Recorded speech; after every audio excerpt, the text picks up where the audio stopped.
In sports, there are good players. There are great players. And then, there is Tom Brady. I'll say it clearly. He is the GOAT, the BOAT, and every title you can imagine. I've been asked this question for years, and the answer has always been the same. Tom is the best. The greatest comeback in Super Bowl history led by the greatest quarterback ever, Tom Brady. A 7-time Super Bowl champion. Tom Brady holds nearly every major quarterback record. He has played in 10 Super Bowls, more than the total appearances of 28 NFL teams, and he's won 7 of them. That's the same as Joe Montana, Peyton Manning, and Aaron Rodgers combined. Even at age 44, he still led the NFL in passing yards and touchdowns. And when the pressure was highest, Brady always delivered.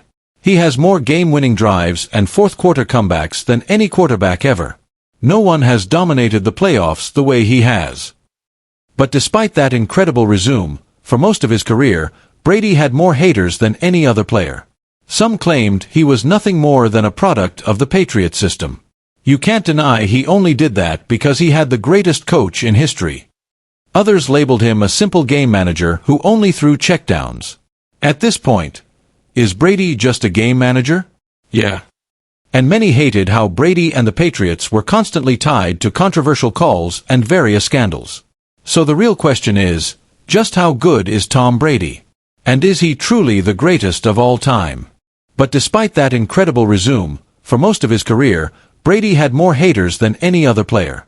Some claimed he was nothing more than a product of the Patriot system. You can't deny he only did that because he had the greatest coach in history. Others labeled him a simple game manager who only threw checkdowns. At this point, is Brady just a game manager? Yeah. And many hated how Brady and the Patriots were constantly tied to controversial calls and various scandals. So the real question is, just how good is Tom Brady? And is he truly the greatest of all time? Let's start by going back to Junipero Serra High School in the early 90s, the time when Brady nearly quit football altogether. Tom was actually a standout baseball player, a left-handed hitter with a powerful arm. But football was a different story. He spent his first 2 years on the bench, sitting behind a quarterback who didn't even go on to play in college. And when he finally got his chance as a junior, Brady wasn't the fastest, wasn't the strongest, and wasn't the most talented guy out there. Brady once said, "I didn't even know how to put on pads when I tried football as a freshman. I went out there thinking, I'm going to die. My freshman year, I didn't play at all. I was the backup QB on a team that went 0-8. But what he did have was an unbelievable work ethic. He became obsessed with watching film, throwing every day, hiring private coaches to improve his footwork and mechanics. Every Sunday, he and his teammates would go to his dad's house to study tape and break down every detail. By his senior year, Brady finally put up solid numbers, 2,121 yards and 20 touchdowns, but he still wasn't a highly sought-after recruit. Meanwhile, in baseball, he was a force. He was so good that the Montreal Expos drafted him straight out of high school with a guaranteed contract and a bright future in the MLB, an easy choice for most people. But Brady didn't want it. Football was his obsession. There was just one problem. He didn't receive a single serious recruiting offer. Brady sent his highlight tapes to more than 100 schools, most never even responded. Eventually, Michigan gave him a chance. But when he arrived, he was the 7th quarterback on the depth chart. For his first 2 years, he barely played. He watched Brian Griese lead Michigan to a national championship. But Brady didn't quit. He studied film relentlessly, trained non-stop, and even met with a sports psychologist to strengthen his competitive mindset. In his junior year, he finally became QB1, but Michigan still didn't fully trust him. They kept rotating him with Drew Henson, the #1 high school recruit in the country at the time. Yet Brady kept proving himself. He won 20 of his 25 starts, delivered 10 game-winning drives, and ended his career with a legendary Orange Bowl performance, 369 yards and 4 touchdowns. But NFL scouts still weren't impressed. Too skinny. Not strong. Not fast. Average arm strength. Wobbly throws. System QB. And so he waited, and waited, and waited on draft day. 6 quarterbacks were taken before him. Some teams didn't even have him on their board. Finally, with the 199th pick in the 6th round, the New England Patriots selected Tom Brady. Brady arrived at training camp as the fourth quarterback. But he believed he would make the roster. By the end of the year, he worked his way up to QB2, but nobody thought he would ever start because Drew Bledsoe had just signed a 10-year contract. Until Week 2 of the 2001 season, when Bledsoe suffered a life-threatening injury. Brady stepped onto the field. He wasn't flashy, but he managed the game perfectly. The Patriots went from 0-2 to 11-3. And then came the playoffs. The famous snow game, the tuck rule. Brady should have lost, but the rule saved him. He led the team to the game-tying field goal and then the overtime win. The Patriots advanced to Super Bowl 36 to face the Rams, the most explosive offense in the NFL. Brady led the final drive to set up the game-winning field goal. The Patriots won. And Brady became the youngest quarterback to win a Super Bowl. But things weren't always smooth. In 2002, they missed the playoffs. Doubt started to rise. Was Brady just a one-year wonder?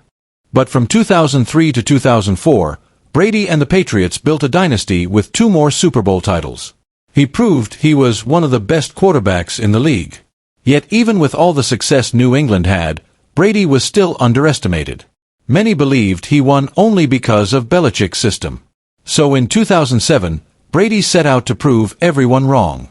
You know the rest. The Patriots' 2007 season was one of the greatest seasons in sports history. Brady threw 50 touchdowns, breaking the NFL record. He and Randy Moss formed a duo so dominant it felt unguardable. The Patriots finished the regular season 16-0, the first team ever to do it in the 16-game era. Brady won his first MVP. But the perfect season came to an end in the Super Bowl against Eli Manning and the Giants. Brady played well, but the Giants created one of the most iconic plays ever, the helmet catch. That loss was a deep cut, but it only made Brady more dangerous. Then in 2008, Brady tore his ACL in Week 1. Many believed the Patriots' dynasty was over. But Brady came back even stronger, winning another MVP, another AFC championship, and keeping the Patriots in the championship race for years to come. Then came 2014, the season of Deflategate. Brady was accused of intentionally deflating footballs. The media exploded. Critics piled on. And many people used it as an excuse to discredit his greatness. But Brady answered by playing one of the greatest Super Bowls ever. Super Bowl 49. The Patriots faced the Seahawks, owners of the legendary Legion of Boom defense. Brady threw 4 touchdowns, flipped the game around, and led the historic game-winning drive. Malcolm Butler made the famous interception, but the one who kept the Patriots alive the entire night was Brady. That was his 4th Super Bowl, and from that moment, the GOAT debate was basically over. But Brady wasn't done. In 2016, he was suspended 4 games because of Deflategate. Instead of collapsing, he turned it into fuel. The Patriots reached Super Bowl 51 against the Falcons. And then came the greatest comeback in Super Bowl history. From 3-28, Brady led the Patriots to 31 unanswered points. He set Super Bowl records for passing yards, completions, and attempts. The Patriots won in overtime. Brady claimed his 5th Super Bowl ring. Then came his 6th Super Bowl, a win over the Rams, a game where Brady didn't need flashy deep throws, only the precision and control to outlast them in a tactical battle. And just when everyone thought his career was winding down, Brady left the Patriots after 20 years and signed with the Buccaneers. Many said he was only successful because of Belichick. Many believed he would fall apart in Tampa.